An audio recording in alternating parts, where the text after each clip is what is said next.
Hello friends, welcome back again to my YouTube channel. आज हमारा जो टॉपिक है वाटर स्प्लिटिंग। वाटर स्प्लिटिंग कहने से क्या मतलब है कि वाटर को हमको क्या करना है, तोड़ना है। तो वाटर जो है वो टूटेगा। इसमें वाटर का फार्मूला क्या होता है, H2O। जब ये टूटेगा तो H2 और ऑक्सीजन में ही टूटेगा, हाइड्रोजन ऑक्सीजन में ही टूटेगा। तो यही चीज़ कहलाता है वाटर स्प्लिटिंग। तो इसको करने के अलग अलग मेथड है, तो उसी मेथड को हम देखते हैं। ठीक है, एक तो जनरल सा मेथड होता है कि इलेक्ट्रोलाइसिस करा दें। इलेक्ट्रोलाइसिस कराने का मतलब क्या है कि हम यहाँ पे एक बीकर में पानी ले लेते हैं। ठीक है, इसमें दो इलेक्ट्रोड लगा देते हैं और एक में प्लस चार्ज और एक में माइनस चार्ज जो है यहाँ पे हम क्या कर देते हैं, सप्लाई दे देते हैं। ठीक है, यहाँ पे क्या है, मान के चलिए पानी है, H2O है, H2O। अब ये टूट रहा है किसमें, H2O डिसोसिएट होगा जब आयनित होगा तो किस तरह से होगा, H प्लस और O माइनस, H प्लस और O2 माइनस के रूप में होगा। ठीक है, अब जो H प्लस वाला जो भाग है वो कहाँ जाएगा, नेगेटिव इंड की ओर जाएगा, और जो O माइनस 2 माइनस वाला जो भाग है वो पॉजिटिव इंड की ओर जाएगा। यहाँ जाके यहाँ पे क्या देगा, ये इलेक्ट्रॉन देगा। इलेक्ट्रॉन देगा मतलब क्या हो गया, इसका ऑक्सीडेशन हुआ। यहाँ पे क्या हो रहा है, ऑक्सीडेशन हो रहा है। यहाँ पे ये H प्लस मतलब +1 ऑक्सीडेशन स्टेट में है। ठीक है, जब यहाँ पे ये जाता है नेगेटिव इलेक्ट्रोड के पास, नेगेटिव इलेक्ट्रोड के पास जब जाता है तो यहाँ से इसको इलेक्ट्रॉन मिल जाता है और ये क्या बन जाता है, H और ये भी बन जाएगा H क्या बन जाएगा, H2 गैस। ठीक है, तो ये गैस के बुलबुले के रूप में यहाँ से निकलता है। ठीक है, यहाँ पे क्या हो गया, H2 गैस निकलता है। यहाँ पे क्या निकलेगा, यहाँ पे आपका ऑक्सीजन निकलेगा O2 के रूप में। ठीक है, दो ऑक्सीजन आपस में जुड़ के निकलेंगे, तो ये कहलाता है इलेक्ट्रोलाइसिस। ठीक है, अब यहाँ पे फर्स्ट जो हमारा टॉपिक है, मतलब क्या बोलना चाहिए, वाटर स्प्लिटिंग का टाइप है वो क्या है, इलेक्ट्रोलाइसिस ही है। ठीक है, ये चीज़ हमने तो देखा। तो लो टेम्परेचर पे क्या होता है कि जितना हम करेंट देते हैं उतना हाइड्रोजन का प्रोडक्शन नहीं हो पाता, हाइड्रोजन का प्रोडक्शन उतना नहीं हो पाता है। ठीक है, क्योंकि इलेक्ट्रोलाइसिस में हमको क्या करना पड़ता है, करंट देना पड़ता है, और करंट देने में हमारा करंट ज़्यादा खर्च हो जाता है, उतना वाटर स्प्लिट नहीं हो पाता या फिर H2 का प्रोडक्शन कम हो पाता है। इसीलिए एक फेवरेबल मेथड नहीं है। लेकिन जब हम हाई टेम्परेचर इलेक्ट्रोलाइसिस की बात करते हैं, जब हम उसमें वाटर को हीट करके इलेक्ट्रोलाइसिस कराते हैं, गर्म करके इलेक्ट्रोलाइसिस कराते हैं, तो उस कंडीशन में हीट एनर्जी जो है वो केमिकल एनर्जी मतलब H हाइड्रोजन के रूप में, मतलब इसके पास हीट एनर्जी भी है और करंट भी है। तो क्या करेगा, H और O के बीच में जो बॉन्ड है उसको वो क्या कर देगा, तोड़ देगा। ठीक है, तो ये तो रहा आपका इलेक्ट्रोलाइसिस। डायग्राम भी बना लेना आप, इलेक्ट्रोलाइसिस सर्च मारना, आपको एक से डायग्राम जो है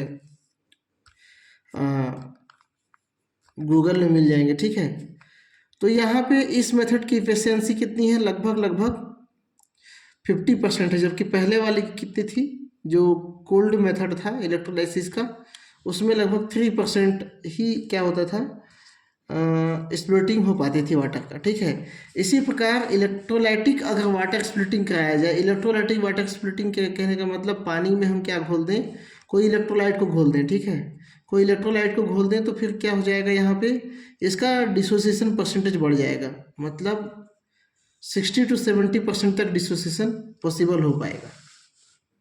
ठीक है, तो हाई टेम्परेचर इलेक्ट्रोलाइसिस में बाई प्रोडक्ट के रूप में क्या निकलता है, ऑक्सीजन निकलता है।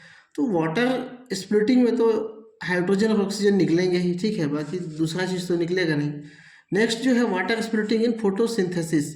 देखो फोटोसिंथेसिस में क्या होता है, जो ग्रीन प्लांट होते हैं उस पत्तियों में फोटोसिंथेसिस होता है।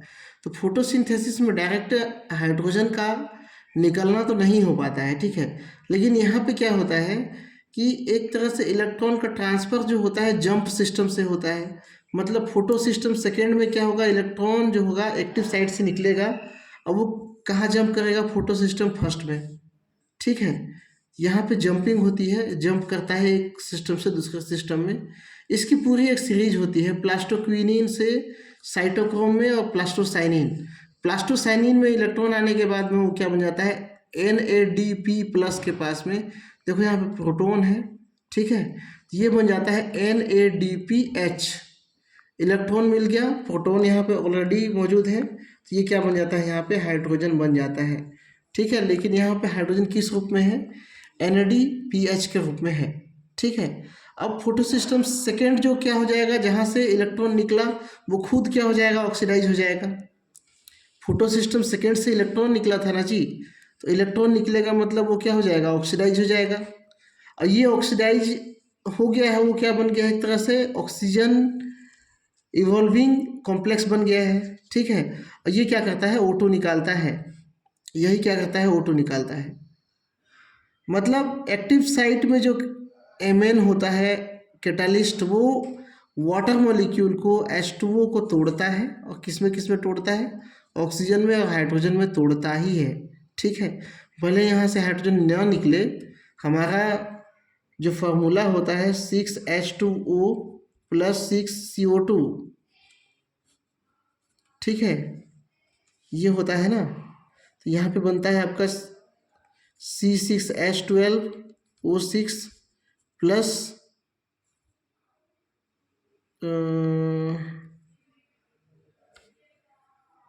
6O2, ठीक है।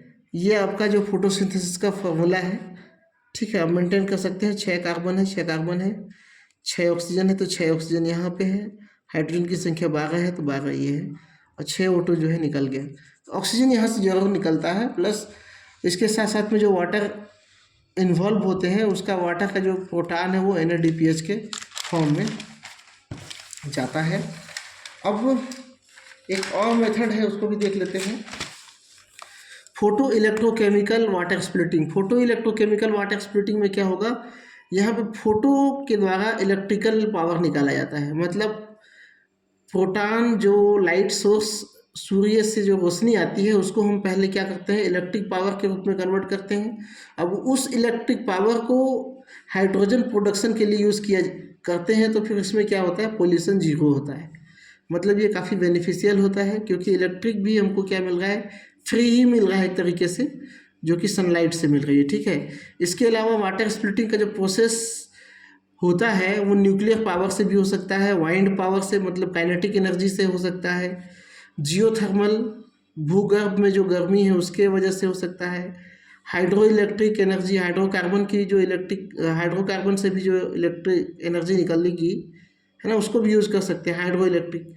इलेक्ट्रोलाइसिस द्वारा H2O2 प्राप्त करने की फोटो इलेक्ट्रोकेमिकल सेल प्रोसेस को आर्टिफिशियल फोटोसिंथेसिस भी कहा जाता है। देखो यहाँ पे इसको क्या कहते हैं, आर्टिफिशियल फोटोसिंथेसिस भी एक तरह से कह सकते हैं, ठीक है, क्योंकि यहाँ पे कहीं ना कहीं फोटान यूज हो रहा है, सूर्य की लाइट की रोशनी यूज हो रही है। नेक्स्ट है फोटो कैटालिटिक वाटर स्प्लिटिंग। तो फोटो कैटालिटिक वाटर स्प्लिटिंग मतलब क्या होगा, यहाँ पे लाइट होगा, कोई कैटालिस्ट होगा, और वाटर क्या होगा, स्प्लिट होगा, ठीक है। रेडियोलाइसिस ऑफ वाटर मतलब यहाँ पे क्या होगा, न्यूक्लियर पावर होगा, न्यूक्लियर पावर प्लांट होगा, उसके सहायता से वाटर को स्प्लिट करेंगे। टूटेगा वो उसी तरीके से, ठीक है, टूटेगा वो हाइड्रोजन और ऑक्सीजन में ही, बाकी वो अलग अलग तरीका हो सकता है। थर्मल डिकम्पोजिशन ऑफ वाटर, देखो हीट देके तो तोड़ा जा सकता है, क्योंकि बॉन्ड एनर्जी जो है, अगर किसी कंपाउंड को किसी की बॉन्ड एनर्जी के बराबर ऊष्मा दे दी गई तो वो टूट जाएगा। तो यहाँ पे 2200 डिग्री सेल्सियस में 3% H2O का स्प्लिटिंग हो जाता है।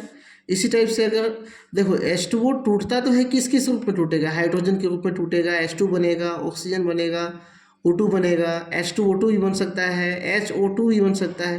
तो इतने सारे फॉर्म्स हो सकते हैं, ठीक है, जो फर्दर बाद में कुछ और भी रिएक्शन करके आगे बढ़ा सकते हैं, ठीक है। 3000 डिग्री सेल्सियस में 50% वाटर का स्प्लिटिंग हो जाता है। और एक टर्म और आता है सोलर थर्मल पावर। तो सोलर और थर्मल पावर को मिला के अगर हम सोलर से क्या मिलेगा, इलेक्ट्रिसिटी मिलेगा, थर्मल पावर से हीट मिलेगा, दोनों को मिला के 800 से 1200 डिग्री सेल्सियस पे H2O2 में तोड़ा जा सकता है, ठीक है।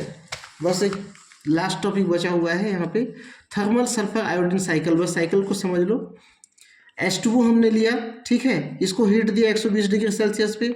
120 डिग्री सेल्सियस पे H2O आयोडीन के साथ रिएक्ट करता है, क्या बनाता है, HI। HI को 450 डिग्री से अगर गर्म करें सेल्सियस, तो वो हाइड्रोजन और आयोडीन में पुनः टूट जाता है। फिर से आयोडीन यहाँ पे आके वाटर से रिएक्ट करता है, ये साइकिल चलते रहता है।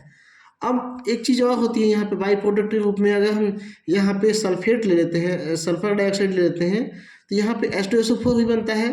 H2SO4 जो होता है वो डिसोसिएट होता है 830 डिग्री में, किसमें, SO2 में और H2O में, और एक ऑक्सीजन जो है निकल जाता है। तो यहाँ पे फाइनली हमको ऑक्सीजन भी रिलीज आउट हुआ, और फाइनली हमको क्या हुआ, यहाँ पे H2 भी रिलीज आउट निकलते हुए दिख रहा है। तो ये हो गया सल्फर आयोडीन साइकिल। ये सल्फर हो गया, ये आयोडीन हो गया, दोनों का क्या है, ये साइकिल है।